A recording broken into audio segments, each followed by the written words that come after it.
icons, how are you all doing today on this training Thursday? What day is it? It is the 24th. I just got back from a run, so I apologize for the appearance. I probably should have put a different shirt on, but I probably would have sweated through it anyway, so it wouldn't make that much of a difference. I'd look just like a sweaty guy instead of a sweaty guy in a running shirt. Anyway, today on Training Thursday, we have a guest that will be running through a free podcast coaching session, and the topic, it seems, this week is podcast growth. We have a newcomer to the Icon community, a newcomer to podcasting, and we're going to help her collectively, both myself and all of you watching, playing along at home, to help her on her journey, hopefully, to be podcasting for years to come. So this episode of the IndiePod Daily Show is brought to you by the IndiePod University. Is where you can learn to launch, grow, and monetize your podcast with tons of resources, weekly group coaching calls, and monthly workshops, and so much more. Oh, hey, what's up, Facebook user? How you doing? What's up, Tim? Good to see you, man. Good to see you here on Facebook. Let me see here. So that is that is where you can do all that stuff at IndiePod U. In fact, tomorrow, if you go to indiepodcasters.com/Graham and hit that follow button to @IndiePodCon on Instagram, you are entered to win a free ride into the IndiePod University. Go to indiepodcasters.com/Graham, and I'll be making that announcement tomorrow. I'll actually be doing 3 giveaways because I missed 2 weeks ago because we were doing our 80s themed Icon 6 virtual event, so I was a little busy for that. And then we were what was it? I was on vacation, and I kind of forgot on that Friday to do it. And let's see. Then this week we're gonna do it. And Tim wants to grow my podcast, grow your podcast, grow all the podcast. Everybody's getting a podcast, and everybody is going to get to grow that podcast. All right. So at this time, let me bring on icon Tori Levine. Is it Levine? Levine? Levine. Yep, you got it. Oh, sweet. I got it. Welcome, Tori. How are you feeling today? I'm well. Thank you for having me. How are you? Great. I'm happy to have you here. I'm feeling pretty well. I wish I wasn't like sitting here all sweaty and stuff, but it's all good. It's not going to affect my mind when it comes to figuring out what we can do to help move the needle in the next 60 minutes or so. So, describe your show. Tell us about the show. Sure. So I recently just started the Momxiety Club podcast, and it was going to be a joint show, which we started planning out in, I want to say, February. And then once COVID-19 hit, the other mom and I, who were going to be bringing this together, realized, childcare is at a very minimum right now. What can we do? So we kind of transferred it into, I took it over, and it grew from a business I had started after my first son was born, called Babies at the Bar, or Mommy Bar. And that was like having a community of moms to come together, help each other postpartum, and also have the benefit of exercising to like help boost our mood at the same time. And so I just have loved podcasting because that's what I use to help figure out my business. And I was like, I need somebody in my ear telling me, all these feelings, all these things that are going on in the early postpartum, as well as just general parenting, is normal, that I'm not the only one feeling it. So it kind of grew from that. And that's where we are. We tell stories, talk about, I talk to a psychiatrist, basically just giving people information. That is awesome, and so well needed, because like the whole postpartum thing that can be devastating to both people and families alike. So that's awesome that you're there to deliver such awesome information and let people know that they are not alone. I absolutely love it and Thank you. appreciate it. You're welcome. Thank you. So I brought up your website here, which is great that you have a website. You have a domain name, so that's big ups on that. And I love the fact that, let's see, so if I click on listen to the podcast, it takes me to, okay, so basically a subscription page. So I can listen to all those places. Where are you currently hosting with? Buzzsprout? Buzzsprout. Okay, cool. Cool. Yeah, they've been around quite a while, so that's good.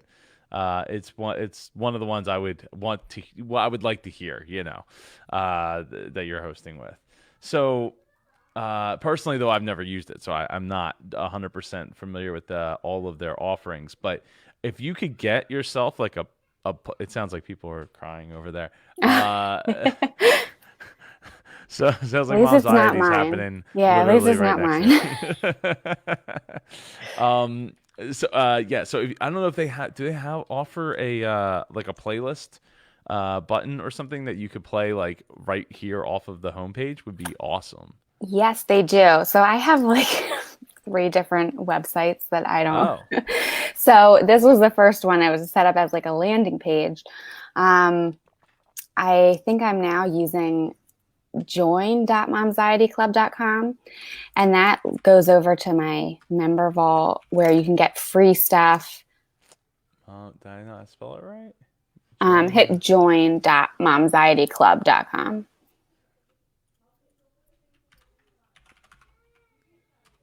Join dot. Did I not spell? I can't see. MOMXIETY club. MOMXIETY club.com, right? Yeah. So I just typed in join dot in front of it. Yep.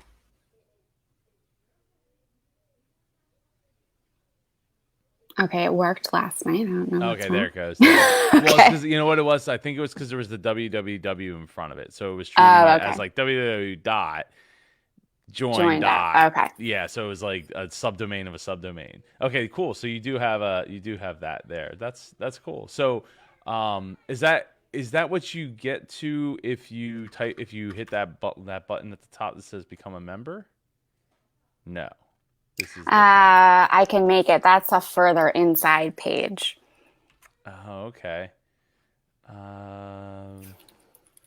So I mean, this seems like a lot of options right out of the gate, right? Like there's a lot of like, what do I do? What do I click? And then how do I get to the join.momxietyclub.com from here? That's a great question. These are all things that were done separately. Oh, okay. And I went, okay, that one's done. Let me do this one. So yes, I should look back into that. Yeah, no, I mean, I think if it's good that, is this built on WordPress or what is this built on? Oh, it's a MailChimp landing page. Yeah, right now I just did that, and I have the member vault as my landing page because I just wasn't ready to start a brand new website. I have a website for Mommy Bar, and I can kind of link to it. And I'm working with somebody about like redirecting so that it all makes sense. Well, so what I would suggest is get this more in line. Like this right here, want to be featured on the podcast. That could be like in the footer kind of thing, right? Because people that are looking for that kind of thing are going to be looking all over to find that, right? So like right there at the top, like take that, pop that down in the footer the best you can. I would get your play button up here around the top. Then look for, let's see, your join the club, might be right under that. And then maybe your email under that. So at least then it's like three clear call to actions. I mean, this part is important, but it's only important to certain people that are going to want to be, involved like that. So and right now, like the whole thing is you're probably going to have to, at least for a while, probably have to lean on the people that are listening to the show versus people that are just finding your page or that you're just sending them there to like want to share this kind of stuff, right? Right. So like lean on those people more, get that down below. And even the like, so the club page itself is, so what is this built in? This So that's member on, vault? yeah, Member Vault. Oh, okay. So this is like a Patreon kind of thing. Yeah, kind of. Where I built the membership and knew I was doing the podcast, the membership all in one. And it's just kind of a private group plus I added in the mommy bar, all that stuff to it. So here's at that point, what I would look to do is get their email and then create yourself an email sequence to get them Okay. to that, right? So like that at the top is like you're asking for people to join your club before they have listened to the show or gotten into any no like trust factor with your with you in theory, right? Because most Right. people hearing anything, it's the first time they're hearing you, right? Like you could have a YouTube channel, have 3 million subscribers, but most people that are coming to your your stuff, it's going to be the first time they ever see you, ever interact with you, and all of that. So definitely get the show up here. I would, and then do the email. So like listen, join our email list.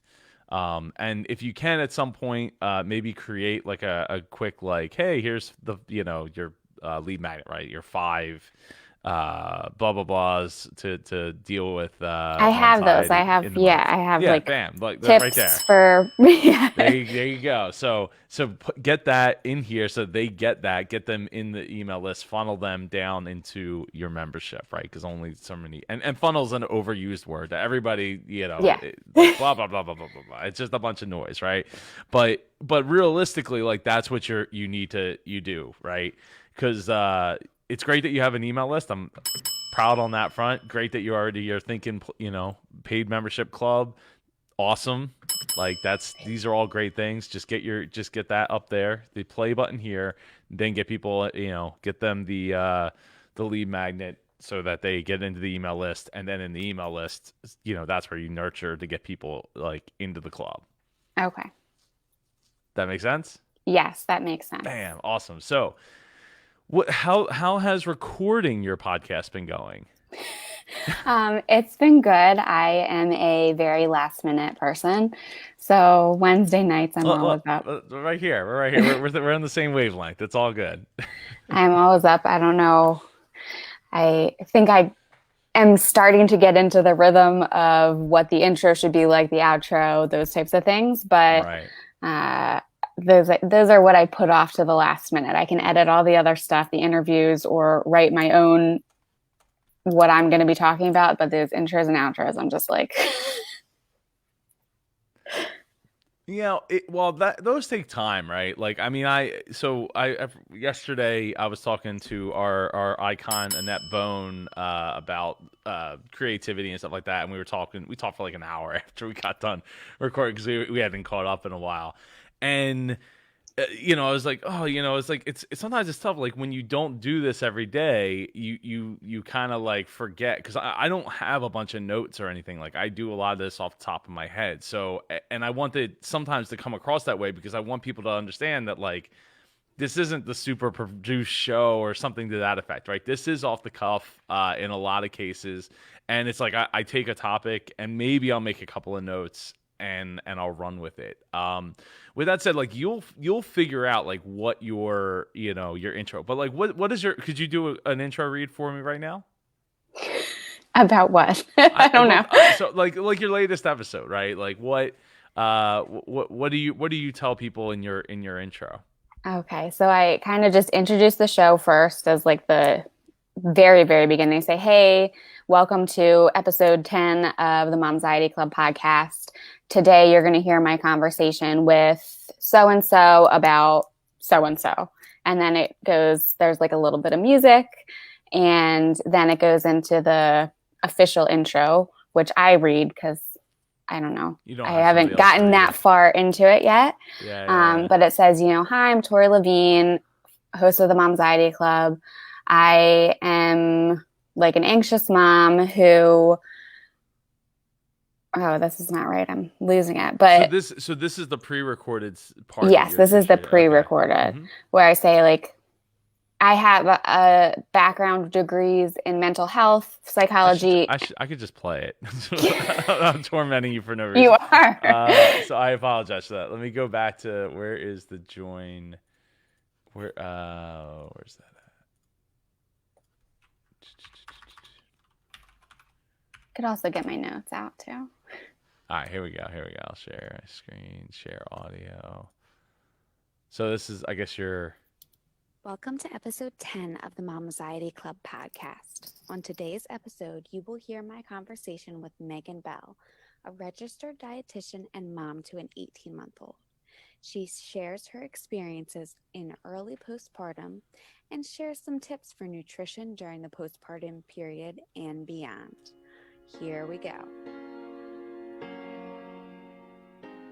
Welcome to the Momxiety Club podcast. I'm your host, Tori Levine. As a former mental health worker with degrees in psychology and criminal justice, I know the importance of keeping calm in difficult situations.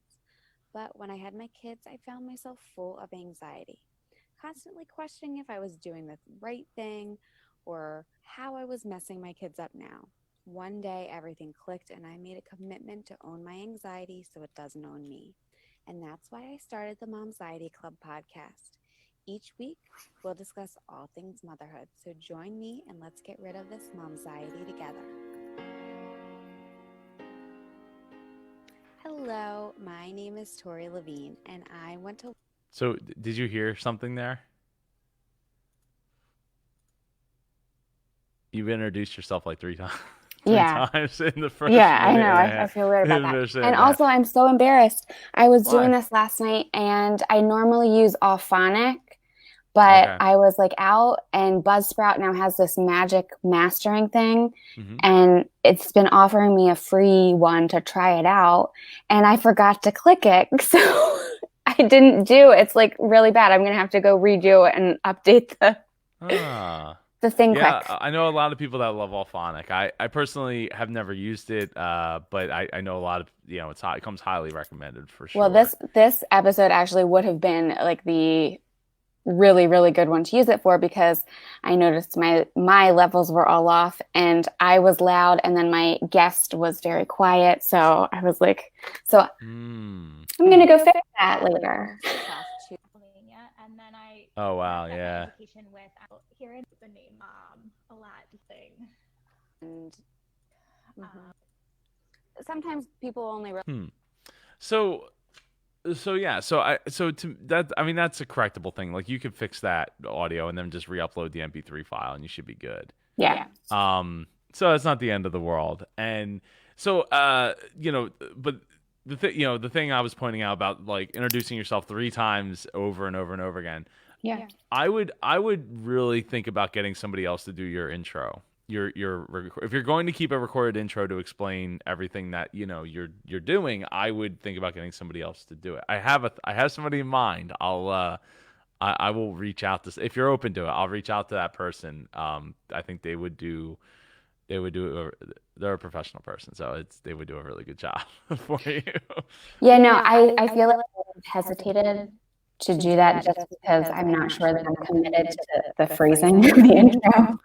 Oh, of the intro, and that's that's a real problem because for the longest time I had a professional voice actor who's a friend of mine, another like a different person he was my Mr. Voice, he was my intro and my outro.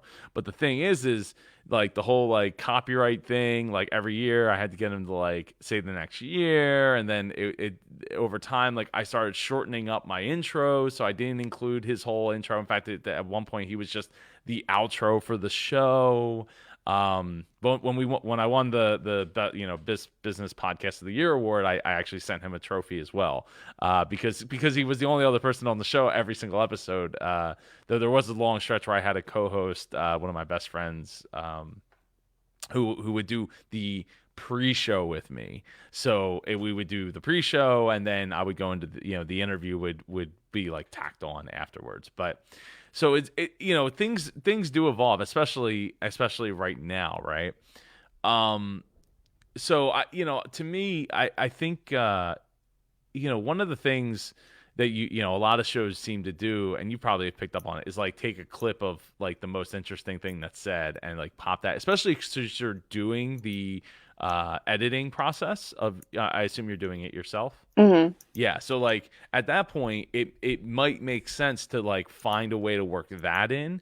Like when you're doing the interview, the easiest way to do that is like just look at where you are at the time, take your pen, and like write down like, oh, that was really good. So then oh, I'll go back to like these 3 timestamps and pick out one of those times, one of those things, pop that in the front, and all of a sudden it's like, bam, that's like so much, pulls you in, right? It's the carrot that brings you into the show. And then go into your intro and then, do the interview. So, to that can be so much more impactful though. It just depends on how you want to do it. But if nothing else, stop introducing yourself 3 times during the beginning of the show, because this isn't a radio show, right? Like that's what radio will do. Is every 4 minutes they'll be like, "Hey, we're talking to Tori Levine, like over about blah blah blah blah blah," and then 3 minutes will go by in the interview.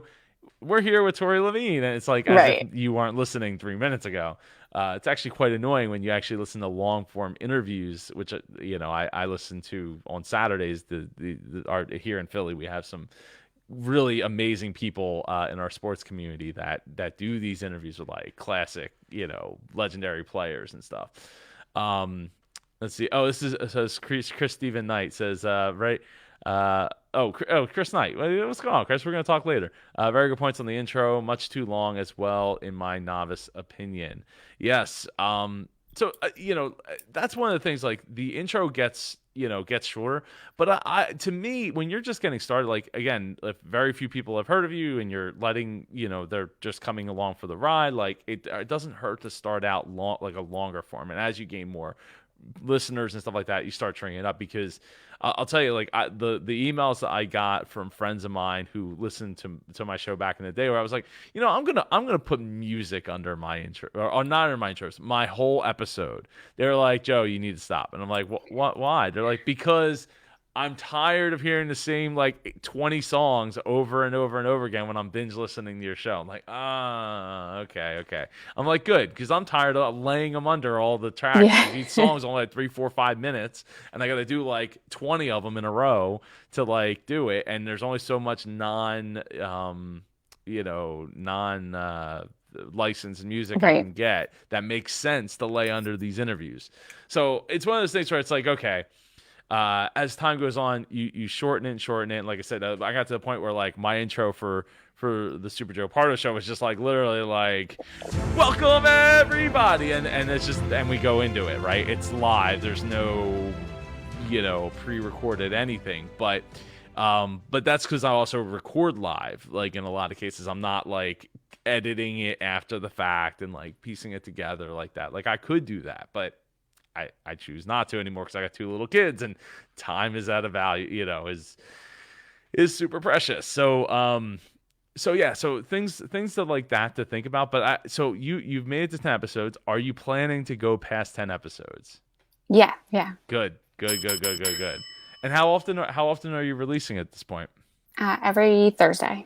Oh, awesome. So have you picked a specific time?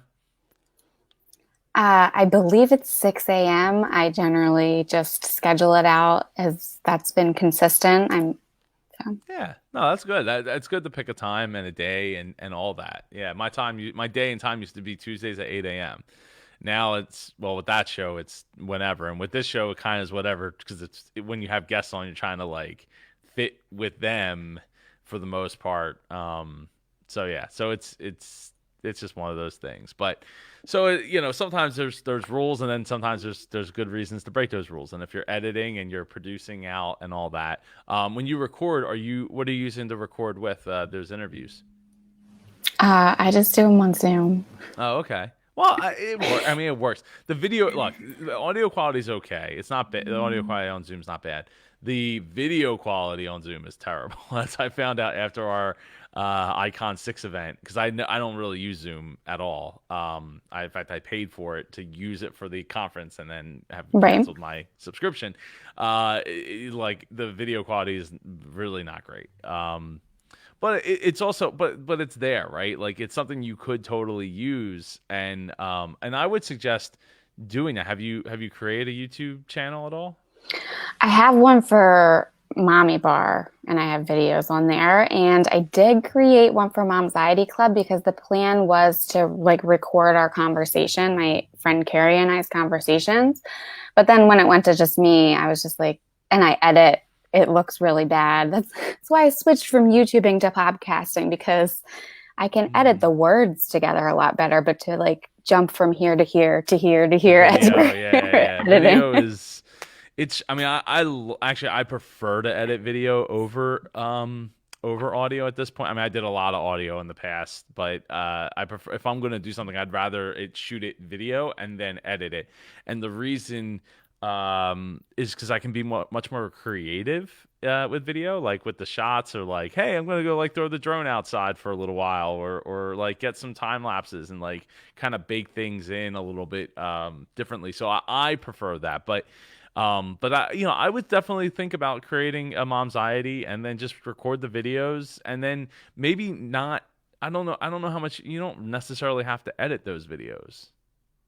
I mean, what I do is if there was something that I really wanted to edit, what I do is I write the timestamps down and then I edit backwards. And I would suggest that for pretty much anybody, because if you're sitting there trying to like get ums and ahs out of your show, you're wasting your time.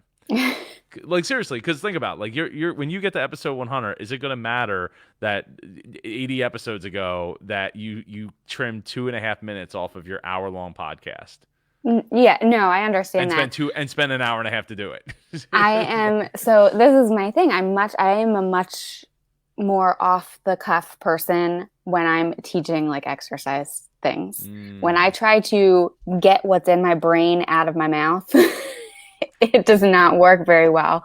So that is why I am going back and editing, because I'll say something and then be like, oh, that was stupid. And then stop again and then go, okay, let me say this a little bit better. That's not what I'm trying to say. So, I hear you. But you know what? Over time, like to me, you'll get better at it with more reps. And ultimately, I mean, unless you're trying to get paid as a podcast editor. No. Right. So it's not that you can't edit, but I would challenge you. Like, how long do you spend to edit each episode so far? I don't know. Get it down. Get it down to like 20 minutes, where it's like, okay, fix the audio. Part of that process is send it out to Allphonic if that's what you're going to do, or fix it manually. Edit backwards. So like write down timestamps. So if you're like, oh, I really messed up, like let me just write down like these couple of timestamps. I could just quickly like chop that up. So it was like, oh, I said something stupid. I didn't mean it like that, or this might come off wrong, or somebody might feel bad about this. Let me try again. Write those timestamps down, and then you, like you said, just edit backwards so that the audio isn't in the wrong spot. Because if you edit forward, when you chop out a little bit, it's going to collapse on itself. Then what you thought was at 20 minutes and 2 seconds is not at 20 minutes and 2 seconds. It's somewhere else. So, the things like that, like save that time and then use that time that you're saving on the editing to market your show, right? To get it out in front of people. Use things, go and sign up for a free headliner.app account, right? And are you familiar with Headliner? No. I was just about to say, what is that? Yeah, so headliner.app, friend of the community. Let's see. It's important to be natural. No one expects perfect, Chris. Thank you, Chris. I agree. So Headliner allows you to make those like audiograms. Oh, okay, yeah. So like that kind of stuff can be really helpful. Oh wow, look, Andy Wong's on there. How about that? That's so cool. I wonder if he knows that. He might not even know that.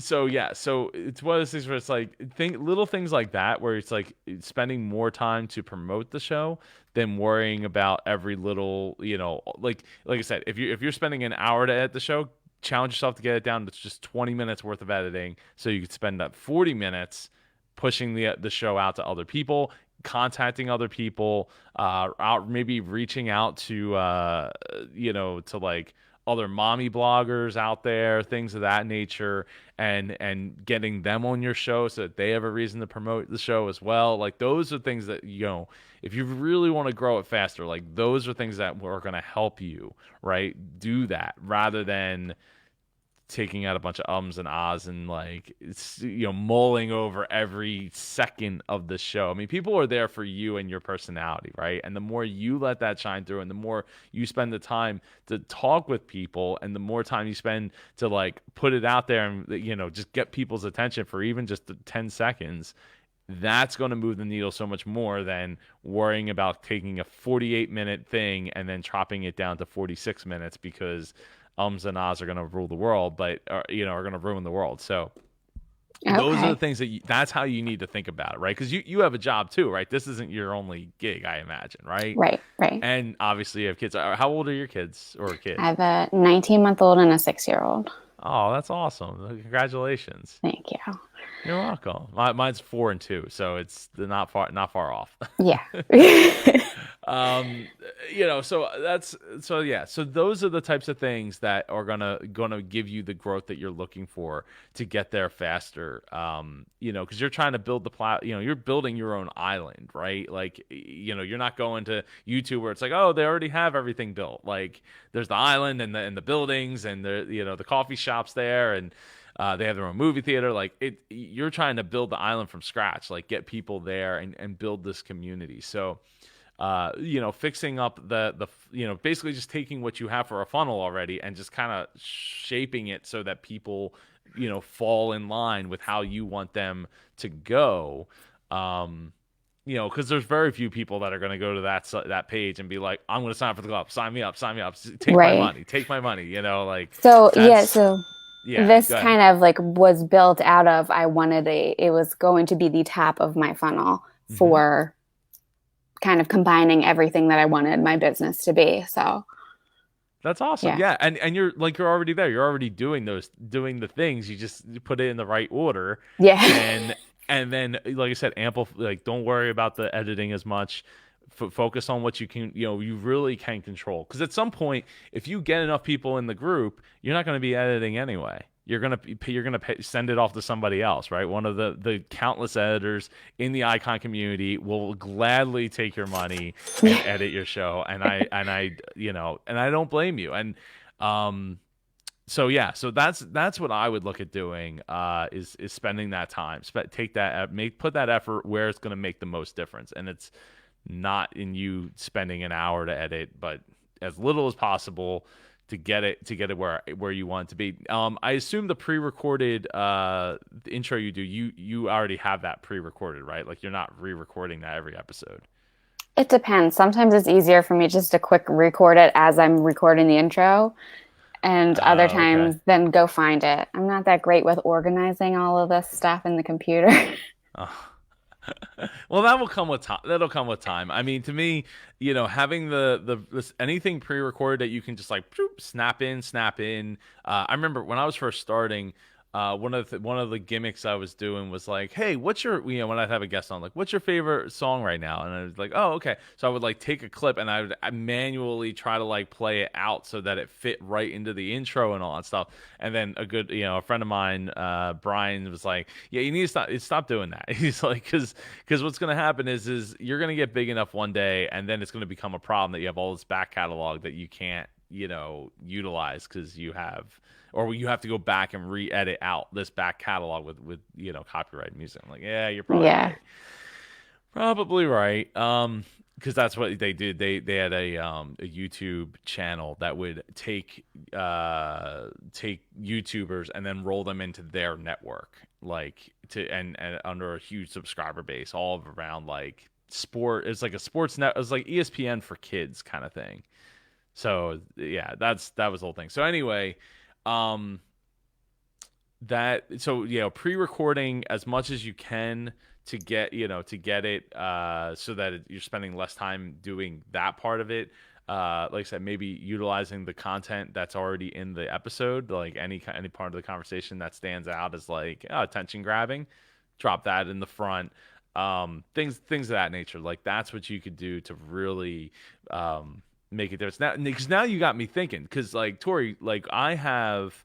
So when we were having our first kid, leading up to that, we did a show called Birth, which was it was like a documentary style show, and I don't know if I used that or not. I feel like I think I did in some of those episodes. It was only like 33. It was like 33 weeks leading up to having our first kid. So um, pretty sure we did. I don't know, I have to go back to those audio files.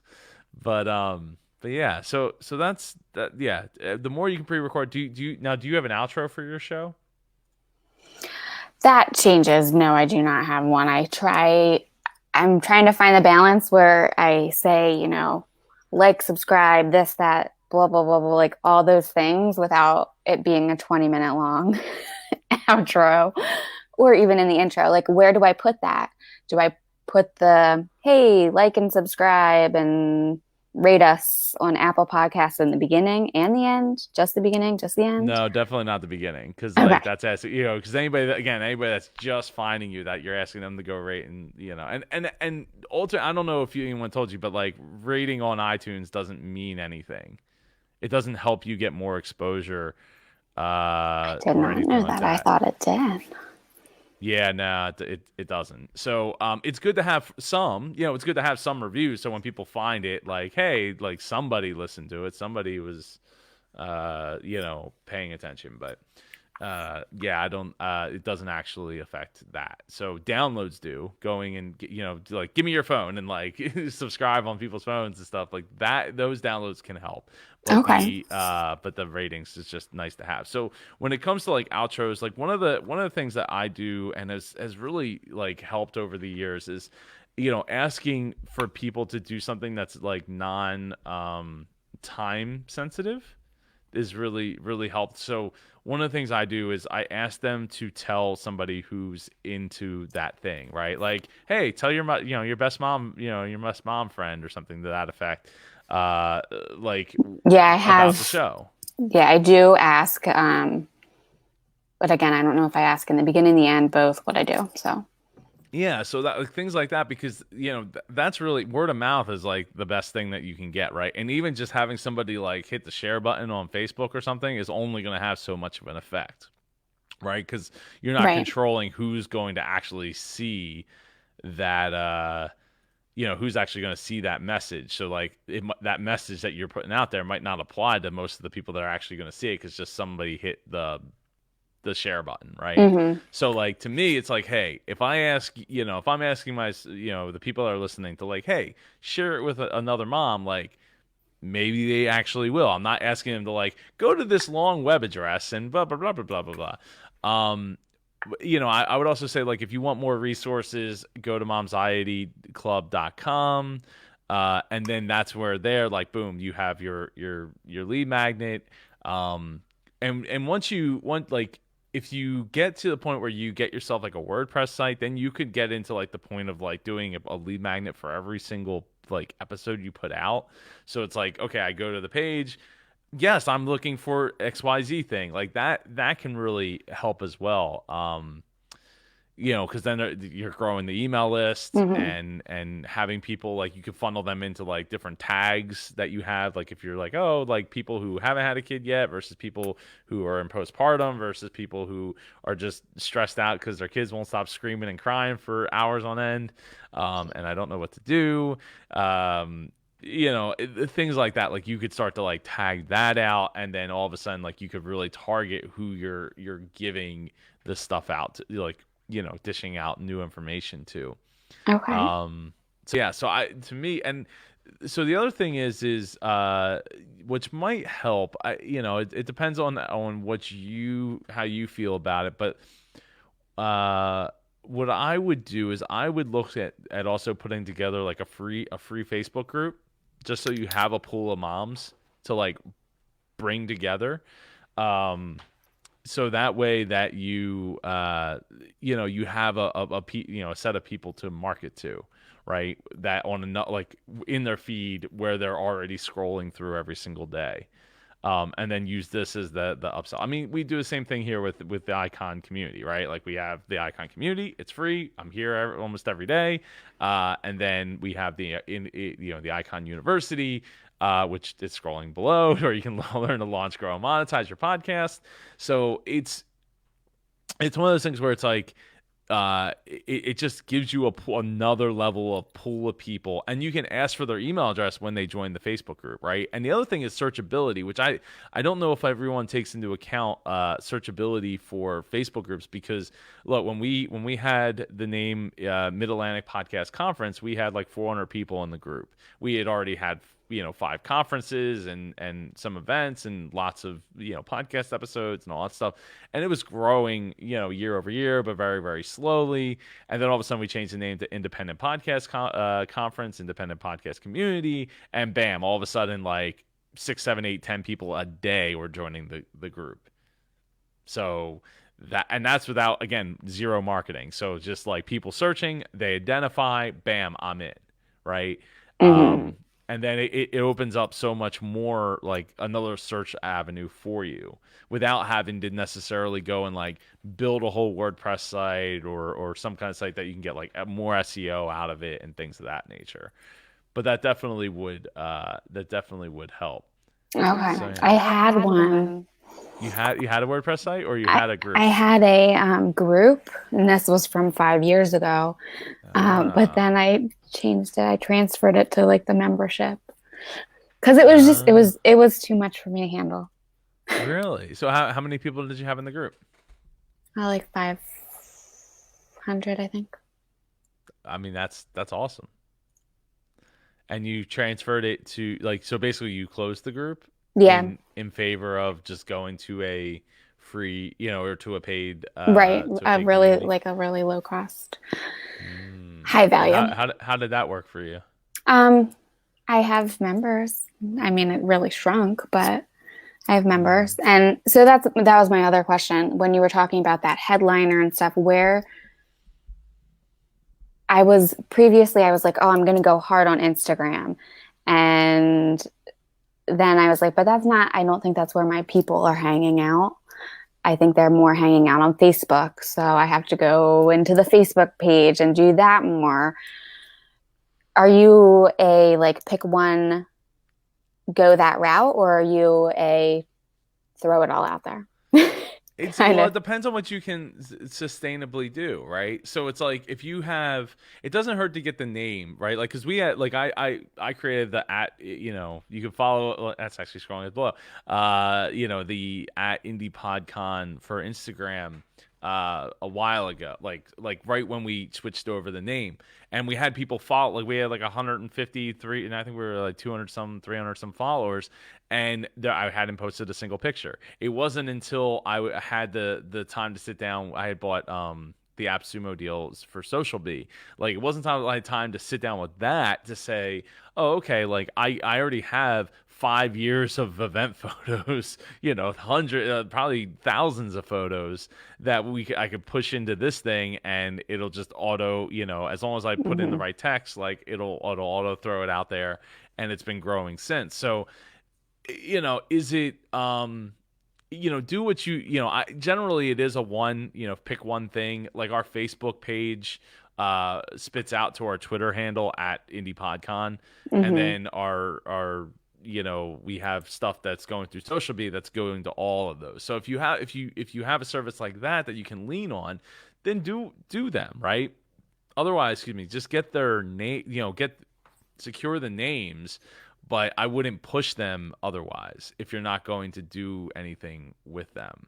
Okay. And you're probably right. I mean, that your demographic probably is more on Facebook than Instagram, but there probably is a good selection of people that are on Instagram as well that won't necessarily go on Facebook or go on Facebook as much. But with that said, I don't think there's Instagram groups or anything like that. So that's where it's just having let's take a look. Let's go to Facebook, right?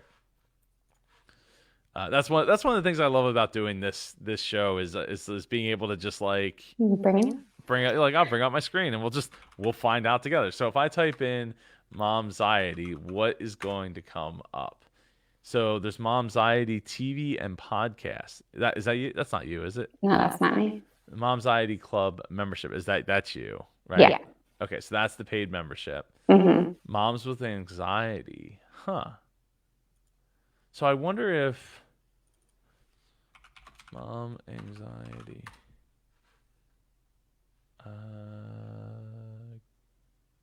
groups.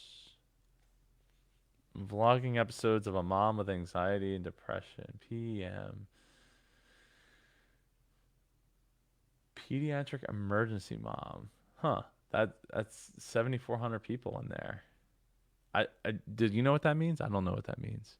Pediatric yeah, I don't even know. I don't even know what that means, but there's 7,400 people that apparently do.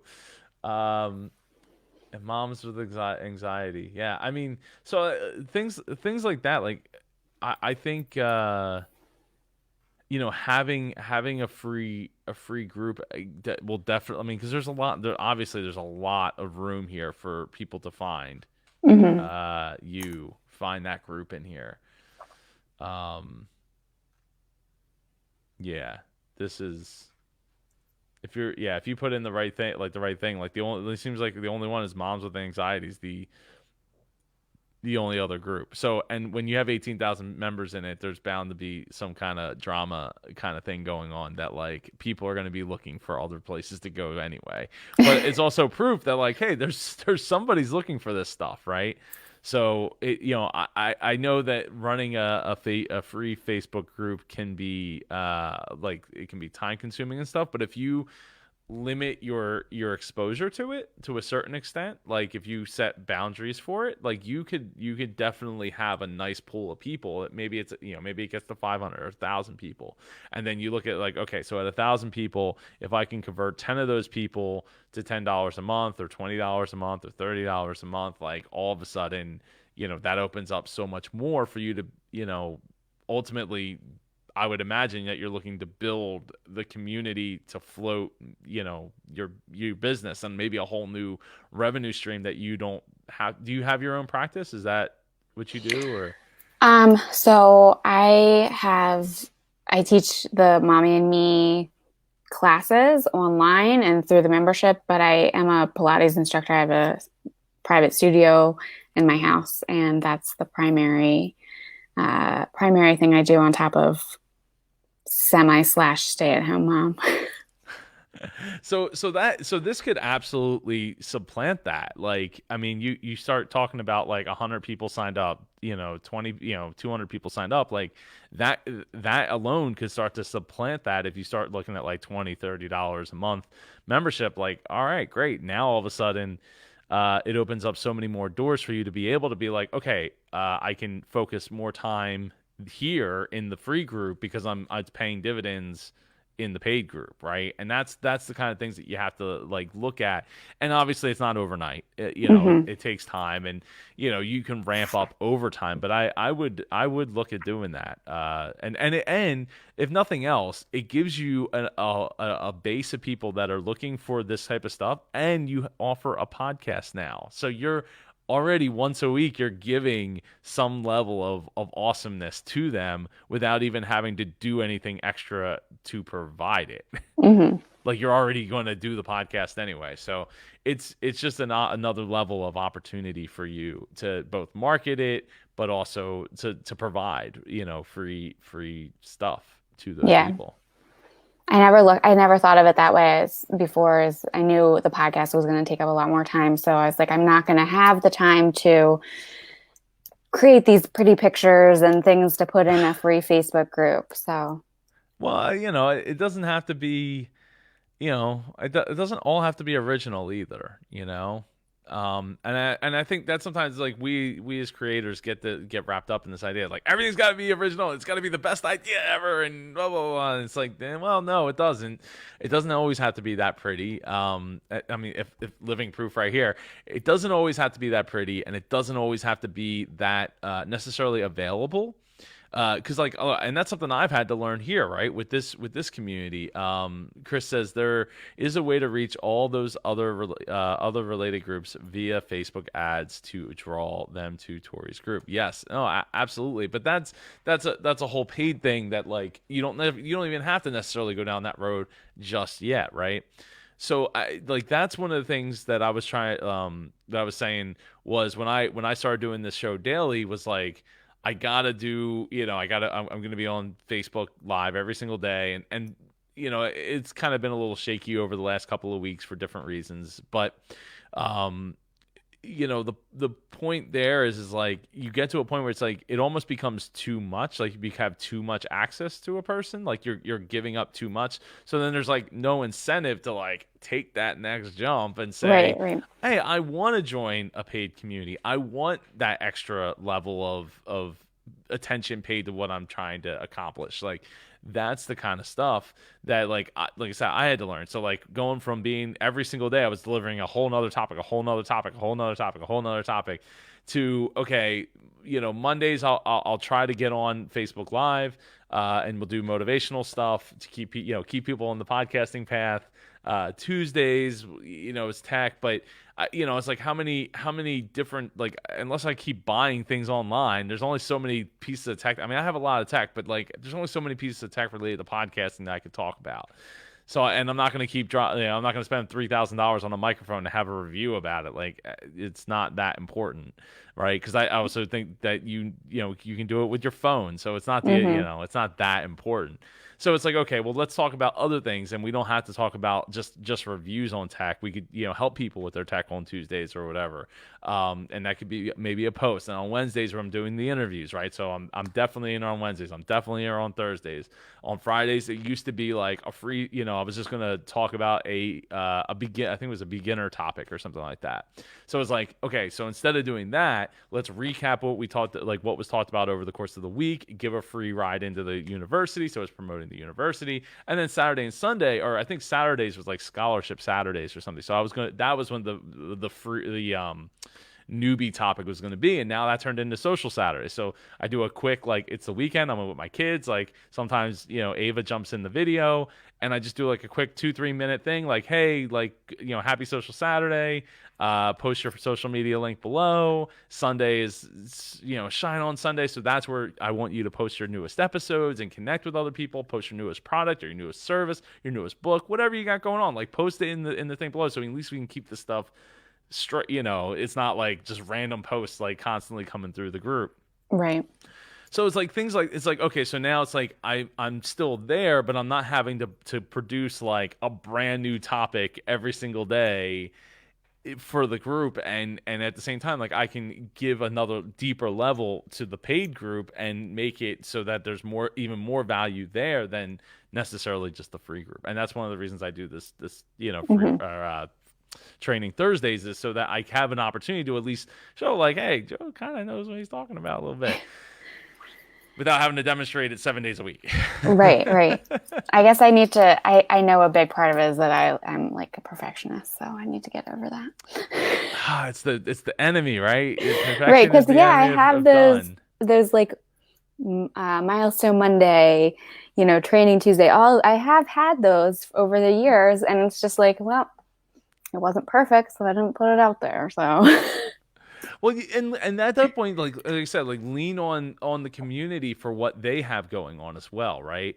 And that's why it's like, Saturdays and Sundays people are sharing their stuff, and on Fridays it's my opportunity to like lean into the questions that were asked during the week, right? It's my opportunity to give away something. It's my opportunity to talk about, like, I'll be talking about our talk today, right? I'll be talking about my talk with Annette yesterday, like, what some of the answers were for Tech Tuesday on XLR cables, and what was Motivational Monday, what some of the advice that people would give themselves, so if they were starting over in the podcast, and look what they knew when they started. So it's a simple enough framework that it just becomes easy enough for me to plug and play without having to give it a whole lot of deep thought, without having to do 8 hours of research on a topic.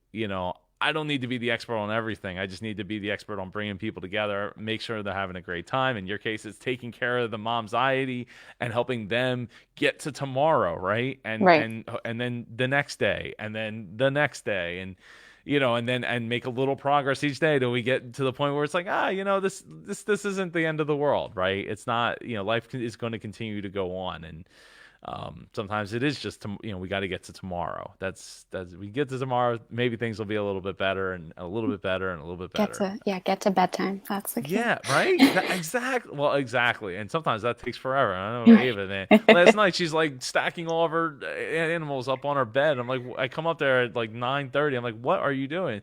Well, this is how I want them to sleep. And so I started to pull the car. Stop! Like, you're messing up my animals. I was like, I'm not trying to mess up your animals, Ava. Like, I promise you, I'm not trying to do that. What I'm trying to do is get you under the blanket so you go the hell to sleep, please. Right. No, for everybody's sake. My 19-month-old decided to do a new delaying tactic. He was like almost asleep. Go sit on the potty. 2 times the other night in the middle. And I was like, what? You want to go sit on the potty? Oh, sure. I was like, okay, you've gotten another half hour. Good job. Ava was doing that for a while too. We had to adjust her poop schedule because it was like, come on, you can't wait till 8:30 at night to go to the bathroom. Like, just do it sooner. Yeah. Yeah. So we had to work on that for a little bit, but these are the challenges, and these are the challenges that we're trying to create content around, right? And live life around who's really in charge here. So I know it's difficult. It's difficult sometimes. It's more difficult than every day sometimes. Yes. But I'll tell you, the only person that wakes up really happy in my house is my son. He's 2, and he goes to bed when we put him down. Within 10 minutes, he's out, and he doesn't wake up. Like, we'll put him down like 7:30, 8 o'clock, and he's not up until 7:30, 8 o'clock. So he's the only one because he's not waking up in the middle of the night like my daughter is. She's got to wake up religiously like 1, 2, 3 in the morning, and then cry that mommy's not sleeping next to her. Right. So then she just goes in there and lays down because she's like, I'm not trying to fight this. At 2 in the morning. So, well, good luck. The 4, there's a couple more years of that. My 6-year-old still sneaks into our room, and I get in here. I'm like, what's going on? Oh, we don't need that. No, she needs. Well, but that's why my wife goes in there instead of inviting her into our bed, because she knows that it's feet in the back. It's no one's getting a good night's sleep at that point. Right. At least when she goes in there, it's like she's going back to sleep. Ava's going back to sleep. I'm gonna fall back asleep. You see, you're exactly like my husband. Nobody's getting a good night's sleep. No, it's that's just what you. Dom is. Or just my husband. Yeah, we can sleep just fine. Well, it's because you know what? Once I'm up, it's hard for me to fall back asleep. So she knows that. So she's just like, I'll just get up and I'll just go. But a lot of times I end up waking up anyway because she can't be quiet. Ava can't be quiet about it. It's got to be everybody's waking up except Dom, because again, he's dead to the world. So fortunately for him, he wakes up. He's all happy and bright eyed and everything. And yeah, it's not fun. But it's life, and it is what we're doing. It's fun to look back on, not while we're in it. Yeah, it will be. It will someday. It will be. Yeah, someday. Tori, before we wrap up here, is there any last questions you had that you wanted to get some insight into? You have given me a lot to fix and mull over and work on. So thank you. Awesome. You are so welcome. Thank you so much for coming on here on a training Thursday. I'm happy to be of help, and I'm looking forward to big things there. Thank you. Can I I want to thank Meredith Siggett, who spoke at your conference, because she's the one who filled me in all about this. So. Well, thank you so much, Meredith. I appreciate that, and we're here. We've been here since 2014, so it's been a fun ride that is only getting bigger as the days go by. So I'm very appreciative of that. Appreciative of Meredith to tell you, Tori, and welcome to the Icon community. And I'm looking forward to, again, I am really looking forward to big things from you. Thank you. You are so welcome. And if you've enjoyed this episode of the Indie Pod Daily Show, please tell us the podcaster in your life all about the Indie Pod community. Have them come in like Tori had, pointing in the wrong direction, like Tori has, and come hang out with us, learn with us, grow with us, and have a great time, because that's what it's all about. So I will see you all tomorrow for Free Ride Friday, and I think next week's Training Thursday we have Tim Bryan, who was dropping in here. Thanks again to Chris for his comments and his affirmations as well. And I'll be talking to Chris later today as part of the IndiePod University. So if you want to learn to launch, grow, monetize your podcast, go out to indiepodu.com, learn all about what we have to offer. I'm actually rewriting the sales copy page, so it's going to get better. It's not great, but at least explains the points of what you're going to get in there, and it's going to get better. I've been watching a lot of sales copy videos because I know I need to get better at actually like fluffing out the things. I'm just like, here, you get this and this and this and this and this, and it's like I gotta explain things, and it's just, I don't know, it's weird. It's weird for a long-winded person like me to have trouble writing out things, because I'm also a minimalist. Anyway, if you want to get free access to that thing that I just mentioned, the IndiePod University, go to indiepodcasters.com/Graham, hit that follow button, and tomorrow we'll be giving away 3 free rides, 1 month free rides into the IndiePod University. And I hope you all have a great day. Try to make it as magical as you can as we navigate our way through COVID and this thing that's been 2020. So stay safe, and I will see you all tomorrow.